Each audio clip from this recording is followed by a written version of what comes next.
साहब को स्मृति अवसर पर मैं पहले तो आप सबका पूरी आपके जिले की कार्यकारिणी, इसमें हमारे जिला अध्यक्ष भाई वालजी भाई आठ साहब, प्रदेश संयुक्त मंत्री नरेंद्र कुमार जी पारगी, मणिलाल जी यादव साहब, रीना जी पारगी, सुरेंद्र नीनामा, मांगीलाल जी। आदमी चिंता करता है, चिंता कर करके कोई न कोई संगठन नहीं काटता तो खुद का संगठन बनाता है। करनी पड़े हम जरूर आपकी पैरवी करेंगे और गारंटी के साथ कह सकते हैं कि आपकी समस्या हम समाधान कराएंगे। क्यों मालवीय साहब कराएंगे क्या? कराएंगे क्या? मैं पहली बार आया हूँ। 100% आपकी बात को मजबूती से रखेंगे। डॉक्टर भीमराव अंबेडकर भारत के कानून मंत्री बने और पाकिस्तान का पहला कानून मंत्री कौन बना? जोगेंद्रनाथ मंडल। जो विचारधारा अपनापी जो हमारा इलाका जिधर जा रहा है वो तो इसको समझने के लिए आपको सबसे पहले पाकिस्तान के कानून मंत्री के बारे में थोड़ी सी जानकारी करना और दोबारा जब मिलेंगे तब इस पर चर्चा भी करेंगे। और उस स्कूल के अंदर स्टाफ 65 का संख्या है। इस जिले का तीसरे नंबर का स्कूल है, तीसरे नंबर का सागवा स्कूल है और पढ़ाई भी उतनी शानदार तरीके से सागवा में होती है। लेकिन 10+2 के बाद वो बच्चा पता नहीं कौन सी कॉलेज में एडमिशन लेता है और अपने जीवन को आगे नहीं बढ़ा पाता है। आपसे हमारी यही अपेक्षा रहेगी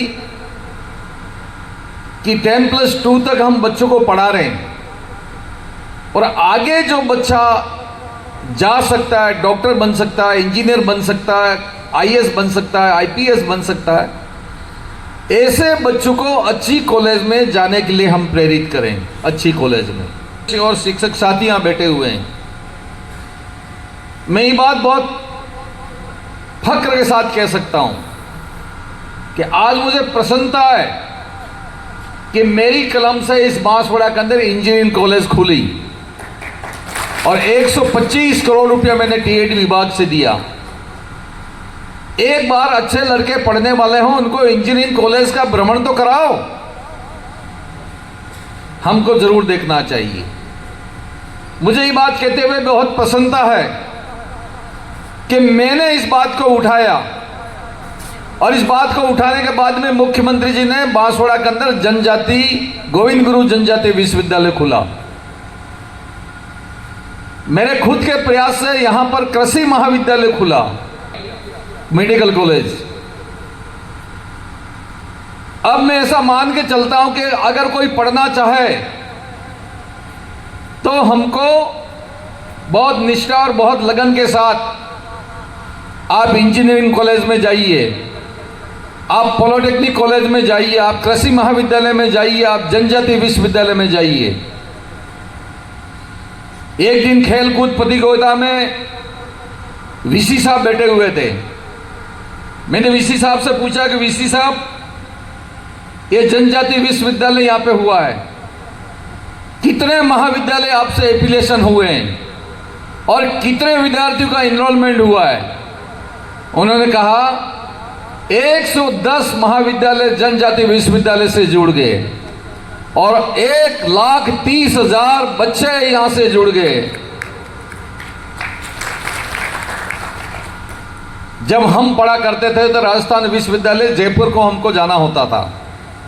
कुछ समय के बाद मोहनलाल सुकड़िया विश्वविद्यालय हुआ और मोहनलाल सुकड़िया विश्वविद्यालय से आप GG2 बांसवाड़ा हो गया।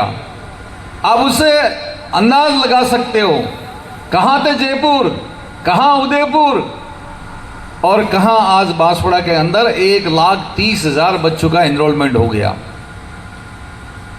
इंजीनियरिंग कॉलेज का एफिलिएशन कोटा से होता था। मैंने सरकार में रहते हुए नियम में परिवर्तन किया और नियम में परिवर्तन करने के बाद में कोटा से हटा के वो इसको GG2 के अंदर मिलाया, जबकि यह टेक्निकल एजुकेशन नहीं है लेकिन ये विश्वविद्यालय है और विश्वविद्यालय होने के नाते इसको बांसवाड़ा इंजीनियरिंग कॉलेज को GG2 से जोड़ दिया। आज बच्चे को कोटा जाना होता था, वो नहीं जाकर बांसवाड़ा के अंदर ही अपनी छोटी मोटी समस्याओं का समाधान हो रहा है। साथियों, आने वाले 2 महीने के अंदर देश के लोकप्रिय प्रधानमंत्री जी छोटी सरवन और दानपुर में हमारा जो पावर प्लांट है इस पावर प्लांट की आधारशिला रखने के लिए आ रहे हैं। और इस पावर प्लांट के अंदर टेक्निकल एजुकेशन के साथियों को 21,000 पदों की भर्ती होनी है। 21,000 पदों की। आप बताइए, हम ITI नहीं कर रहे हैं, हम पॉलिटेक्निक कॉलेज में नहीं जा रहे हैं, हम इंजीनियरिंग कॉलेज में नहीं जा रहे हैं, और 21,000 हमको मैन पावर की आवश्यकता है। 21,000 मैन पावर आएगा कहां से? वही हमारी स्कूलों से आएगा।